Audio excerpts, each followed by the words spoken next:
House wife हूँ और मेरा सवाल ये है कि एक औरत तकरीबन 30-32 साल किसी एक आदमी के साथ ज़िंदगी बसर करती है, उसके साथ वो छोटे से छोटी चीज़ को महसूस करती है, घर बनाती है, सब करती है, और उसके बाद अगर वो शौहर छोड़कर किसी और औरत की तरफ इन्वॉल्व होता है तो क्या ये कानून नहीं बनना चाहिए कि उसको बंद गली में छोड़ने के बजाय, उसके बच्चों को जहनी मरीज बनाने के बजाय उसको भी सर की छत दी जाए?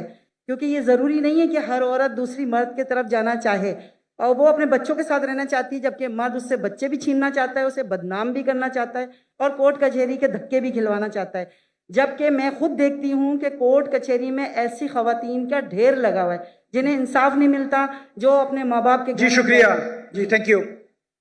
इनका सवाल थे कि एक औरत अपने शौहर के साथ रहती है 32 साल और बच्चों की देखभाल करती है, फिर कुछ साल बाद वो छोड़ के दूसरे से बीवी से शादी करता है, तो उसका फ़र्ज नहीं होता है कि वो बच्चों को देखे। ये तो इस्लाम में हक है कि अगर तलाक हो जाता है, तलाक क्यों, उसके ऊपर बहस नहीं करता हूँ किसी की गलती, बीवी की गलती थी या शौहर की गलती थी। बीवी बोलेंगे शौहर की गलती है, शौहर बोलेंगे बीवी की गलती है। कभी मिला ही नहीं जिसने बोला मेरी गलती है। कुछ लोग मिलते, बहुत कम लोग। तो जब तलाक होता है तो हर कोई दूसरे को कोसता है। लेकिन आपने कहा कि बच्चे छूट जाते, बच्चों को कोई देखभाल करता नहीं। इस्लाम के अंदर तलाक के बाद भी बच्चों को देखभाल करने का फर्ज है शौहर का, जब तक वो बच्चे बालिग नहीं बनते। ये बेसिक रूलिंग है, इसमें कोई दो राय नहीं। अगर माँ बच्चे का देखभाल करती है तो शौहर को अपनी बीवी को, जो पुरानी बीवी थी, उसको महीने का खर्चा देना चाहिए बच्चों की देखभाल करने के लिए। ये कॉमन है, इसमें कोई दो राय नहीं है। तो इसके लिए आपको लीगल सिस्टम इस्लाम में, इसमें पूरी इसकी पूरी तफसील है। अगर यहाँ फॉलो नहीं हो रही है, ये आप मलेशिया में जाइए, माशाल्लाह मलेशिया में शरिया कोर्ट है। इसलिए 15 ममालिक से जब मुझे ऑफर आया था, पहले तो मैं घूमने आता था, तकरीर करता, तो पता ही नहीं, तहकीक की पूरी। मलेशिया में भले 63% मुस्लिम थे, लेकिन वहाँ का कानून, इस्लामिक कानून माशाल्लाह, फेडरल कोर्ट भी है, इस्लामिक कोर्ट भी है। तो ऐसे मामला वहाँ का सोल्यूशन एकदम माशाल्लाह एकदम जस्ट है।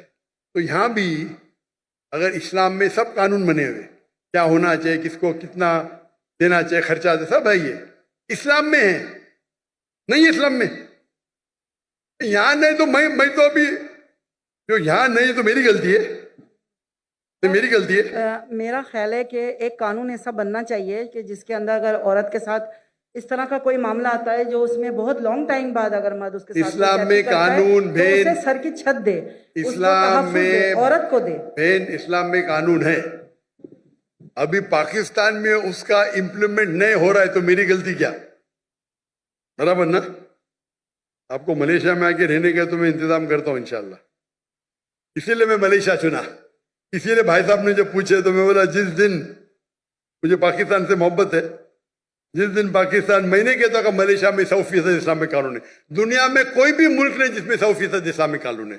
किसमें कम है, किसमें ज्यादा है, किसमें इकोनॉमिक्स है, किसमें ये है, मुख्तलिफ है। लेकिन ओवरऑल देखेंगे तो मलेशिया का जो मयार है overall is best in the full world according to me. ये मेरी तहकीक है। इसीलिए इज्जत करने के बाद माशाल्लाह मैं वहाँ गया। तो आपको क्या करना चाहिए? माशाल्लाह इतने बड़े बड़े उलमा हैं, आलिम हैं, तो कहना चाहिए, होना चाहिए शरिया कोर्टियां। वहां तो नॉन मुस्लिम होने के बावजूद 37% नॉन मुस्लिम है, फिर भी माशाल्लाह इस्लाम की हिफाजत हाई लेवल पे माशाल्लाह। तो आपको जो यहाँ के उलमा है उनसे बात करना चाहिए, आप समझे ना, उनसे बात करना चाहिए। इस्लाम में माशाअल्लाह, Islam has the solution for all the problem of humanity. Islam में सारे मुश्किलात की हल है। वो प्रॉब्लम है, हम उस पर अमल नहीं करते।